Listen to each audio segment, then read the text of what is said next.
Welcome to Game Theory.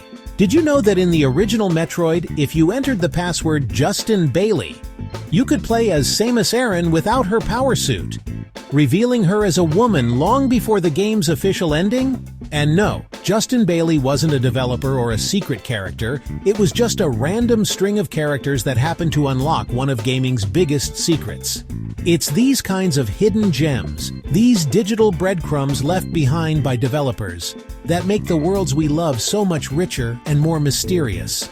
Welcome, theorists, to a deep dive into the code, the myths, and the outright bizarre secrets that have been hiding right under our noses. My name is Merindian, and today we're pulling back the curtain on 10 of the most unbelievable, mind-blowing, and downright strange facts from across gaming history. So, grab your tinfoil hats, boot up your consoles, and get ready to have your perception of gaming completely shattered. Our journey begins in the dark Gothic world of Diablo. Back in the day, a rumor started spreading like wildfire across the early internet forums, a secret cow level. The story went that if you clicked on a specific cow in the town of Tristram enough times, a portal would open to a field filled with axe-wielding bipedal bovines. It was absurd, it was hilarious, and according to the developers at Blizzard, it was completely false. They even went so far as to include the cheat code "There is no cow level" in their next game, StarCraft, to poke fun at the persistent rumor. But here's where it gets interesting. The fans' obsession with this fictional cow level was so intense, so unrelenting, that Blizzard decided to lean into the joke. For the sequel, Diablo 2, they didn't just acknowledge the rumor, they made it a reality. They created the very thing they swore didn't exist. To access this mythical realm, players had to perform a specific, almost ritualistic set of actions. First, you had to beat the final boss of the game, Diablo himself. Then, returning to the rogue encampment in Act 1, you had to combine Wirt's leg with a Tome of Town portal inside the Horadric Cube. This transmutation would tear open a red portal, leading not to some fiery hellscape, but to the secret cow level, a pasture teeming with endless hordes of halberd-wielding hell bovines, all led by the fearsome Cow King. From demonic cows, we travel to the colorful pipes of the Mushroom Kingdom. For millions of us, Super Mario Bros. Was our first gaming adventure. We knew every jump, every secret one-up, every warp zone. Or so we thought. But what if I told you there was a secret world, a glitched-out, watery abyss that wasn't meant to be found? I'm talking, of course, about the infamous Minus World. This wasn't a feature. It was a flaw in the game's code, a digital ghost in the machine that became a legendary piece of gaming folklore for an entire generation of playground theorists. Accessing this forbidden zone, World -1, required a very specific, pixel-perfect maneuver. At the end of World 1-2, right before the pipe leading to the flagpole, players had to perform a tricky jump. You had to break the blocks above the exit pipe, but leave the rightmost block intact. Then, while standing on the edge of the pipe, you had to duck and jump backwards, sliding through the wall.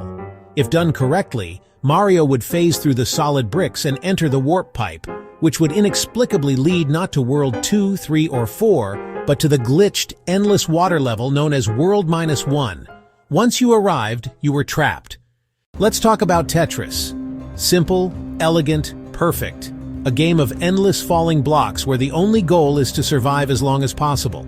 For decades, players believed that reaching the max-out score of 999,999 on the original NES version was the pinnacle of achievement. It was the summit of Mount Tetris. But what if that wasn't the end? What if there was a level beyond the kill screen, a point where the game itself breaks down? For years, this was considered impossible. Enter a new generation of players armed with advanced techniques like hyper-tapping and rolling, where players rapidly drum their fingers on the back of the controller to hit the D-pad faster than any thumb could manage. On December 21, 2023, 13-year-old Willis Gibson, known online as Blue Scooty, did the impossible. In a tense recorded session, he battled through level after level, his block stacking becoming a blur of pure instinct. Then, at level 157, after 38 minutes of near-perfect play, it happened.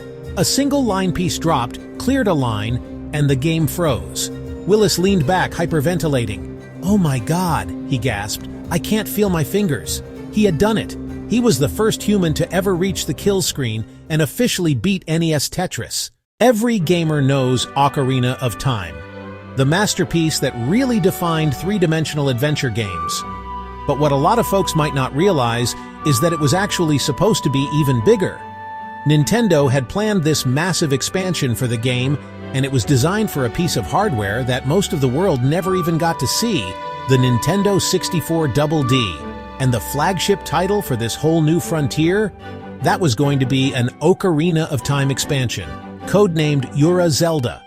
Ura translates to hidden or reverse, and that's exactly what this expansion was meant to be. A remixed, more challenging version of the Hyrule we all knew and loved. Over the years, leaked information and developer interviews have painted a picture of a project just filled with ambitious ideas. We're talking about new dungeons, altered enemy placements, and maybe even some new story elements. This included a much-rumored wind temple, a light temple, and maybe even the ability to ride the unicorn that was shown in some very early tech demos. While the full expansion was cancelled, its spirit actually lived on. Many of the ideas were eventually repurposed for The Legend of Zelda Ocarina of Time Master Quest, which was released as a bonus disc for the GameCube. But honestly, Master Quest was just a shadow of what Ura Zelda was meant to be. We now venture into one of gaming's most enduring and, well, unsettling urban legends. Pokémon Red and Blue were a global phenomenon, but in the middle of that cheerful journey to become a Pokémon master, there was one location that really stood out for its eerie, somber atmosphere: Lavender Town. Home to the Pokémon Tower, which is basically a massive graveyard for deceased Pokémon, the town was already pretty creepy, but it was the music, a high-pitched melancholic chiptune theme, that truly burrowed into the minds of young players. The urban legend, which actually originated on creepypasta forums years after the game's release, became known as Lavender Town Syndrome. The story claimed that shortly after the release of Pokémon Red and Green in Japan back in 1996, there was a spike in illnesses and even suicides among children aged 7 to 12. The legend stated that the music contained these specific high-frequency tones that were only audible to young children and pre-adolescents, whose ears were still developing. These tones were said to cause headaches, nausea, irritability, and in the most extreme and totally made-up cases, suicidal tendencies. Of course, let's be totally clear, there is absolutely no real-world evidence to support any of this. The story is a complete fabrication, a brilliant piece of internet horror fiction. But its power lies in how perfectly it taps into our childhood memories. We all remember just how unsettling Lavender Town was. Imagine, for a moment, a place where you could find every single item in a massive RPG like Fallout.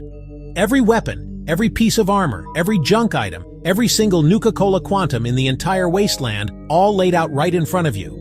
It sounds like a cheater's paradise, honestly.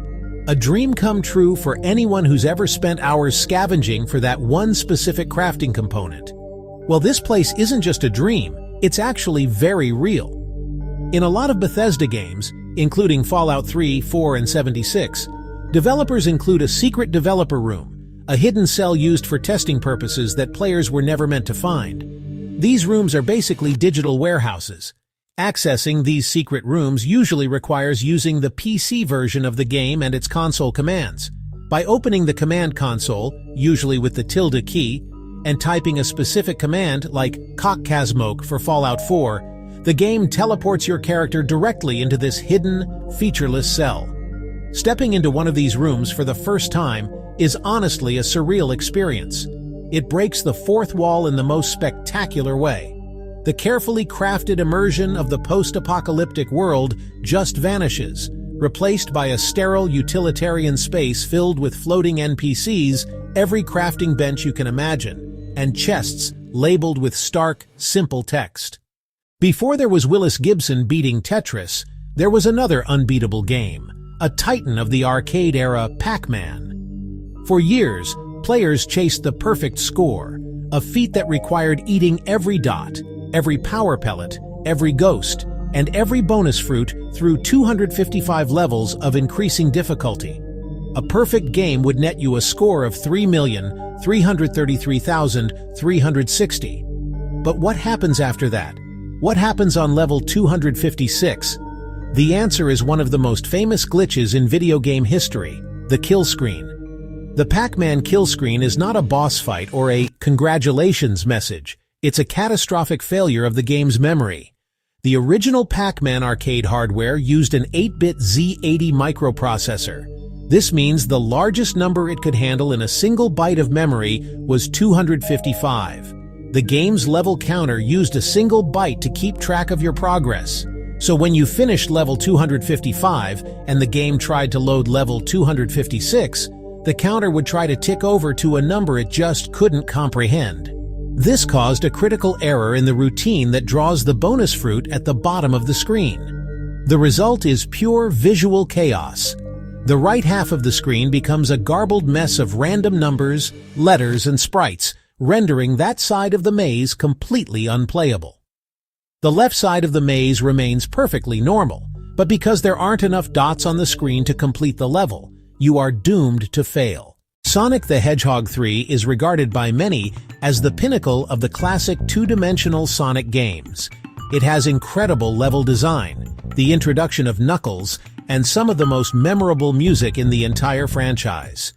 But for years, a persistent rumor has swirled that the mastermind behind some of this legendary music was none other than the king of pop himself, Michael Jackson. This might sound like a wild schoolyard rumor, but the evidence is surprisingly compelling. In the mid-90s, Michael Jackson was at the height of his fame and was known to be a huge fan of Sega and Sonic.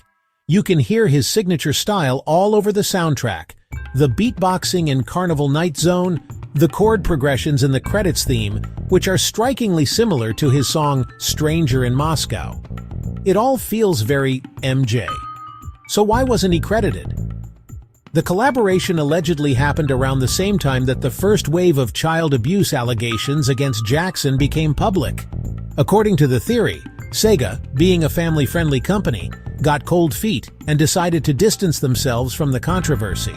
They allegedly removed his name from the credits, but kept a significant portion of the music he and his team had already created. The mystery was finally, albeit unofficially, solved in 2022. Yuji Naka, the former head of Sonic Team, seemed to confirm the rumors in a tweet, lamenting that the recent Sonic Origins collection had to replace some of the Sonic 3 music, likely due to thorny licensing issues with Jackson's estate. Speedrunning is all about finishing a game as fast as humanly possible, right? Exploiting glitches, memorizing patterns, and executing frame-perfect inputs to shave seconds off a world record. We think of speedruns as lasting minutes, maybe a few hours for a massive RPG. But what if I told you the longest single-segment speedrun world record, meaning no saving, no breaks, is not measured in hours but in weeks? The game is Baten Kaitos Eternal Wings and the Lost Ocean, a cult classic JRPG for the Nintendo GameCube. And the speedrun category is 100% all Magnus. Magnus are the game's card-based item system, and some of them are, let's say, time-sensitive. To get 100% of them, you have to collect everything, including items that can only be acquired after waiting for an absurd amount of real-world time to pass. For example, there's a Magnus called Shampoo that only becomes available after playing the game for 336 hours. That's 2 full weeks of real time. This isn't a glitch. It's a deliberate and frankly sadistic game design choice. The current world record holder for this monumental test of patience and hardware endurance is a speedrunner who goes by the name Bafan, with a mind-boggling time of 401 hours, 20 minutes, and 30 seconds. Think about that. That's over 16 straight days of a console being on, the player checking in to make sure it hasn't crashed, all building up to the final moments of gameplay where they can finally collect the last few time-gated cards. It completely redefines what a speedrun can be. It's not about speed in the traditional sense, but about endurance, planning, and dedication. It's a marathon of the most extreme kind, a testament to the lengths some gamers will go to conquer every last challenge a developer throws at them, no matter how long it takes. Our final secret takes us to the stars, to the epic conclusion of one of gaming's most beloved trilogies, Halo 3. As millions of players booted up the game on launch day in 2007, they were greeted by the iconic loading screen, a slowly rotating halo ring shimmering against the backdrop of space. It was beautiful, atmospheric, and set the stage for the fight to finish. But hidden within that rotating ring was a secret message, one so personal and so well hidden that it took years for the community to discover it. It wasn't a cheat code or a lore hint, it was a love letter. The secret was put there by Adrian Perez, a programmer at Bungie. On his wife Lauren's birthday, he wanted to do something special. So, he coded a secret trigger into the game's main loading screen. If a player set their Xbox 360 system clock to December 25th, his wife's birthday, which is also Christmas Day, and then, while the game was loading, clicked in both thumbsticks on the controller, something magical would happen. The camera would zoom in on the inner surface of the halo ring. As the camera got closer, you could see the words, "Happy Birthday, Lauren," etched into the ring's texture. It was a simple, heartfelt message from a husband to his wife, hidden inside one of the biggest video game launches of all time. Millions of people owned the game, but for years, only he and she knew it was there. It was their own little secret, shared with the world but seen by almost no one. It was a digital ring with a very personal inscription. It's a beautiful reminder that behind these massive AAA games are real people with real lives and real relationships. In a game all about interstellar war and saving humanity, one developer found a way to immortalize a simple human message of love. It's perhaps the most heartwarming Easter egg in gaming history, a perfect final secret for our list. And there you have it, 10 of the most unbelievable, mind-bending, and heartwarming secrets tucked away in the annals of gaming history. From developer rooms and glitched-out worlds to secret love letters hidden in plain sight, it just goes to show that no matter how well you think you know a game, there's always another layer to peel back, another mystery to solve. These secrets are more than just trivia. They're the soul of the game, the little winks and nods from the creators that make these virtual worlds feel truly alive and full of endless possibilities. Which of these facts completely blew your mind? Were you one of the kids who fell for the Lavender Town myth, or did you spend hours trying to glitch into the Minus world? And more importantly, what are your favorite little-known gaming facts? The world of gaming is massive, and I know you theorists have uncovered some incredible secrets of your own. Drop your best, most obscure gaming secret in the comments below. Let's see if we can build a master list of gaming's hidden history right here. Thank you so much for coming on this deep dive with me today. If you had fun and maybe learned something new, make sure to hit that like button and subscribe so you don't miss our next investigation. There are always more theories to explore, more codes to crack, and more games to analyze. Until next time, stay curious, keep digging, and remember, it's all part of the game. But hey, that's just a theory. A game theory. Thanks for watching.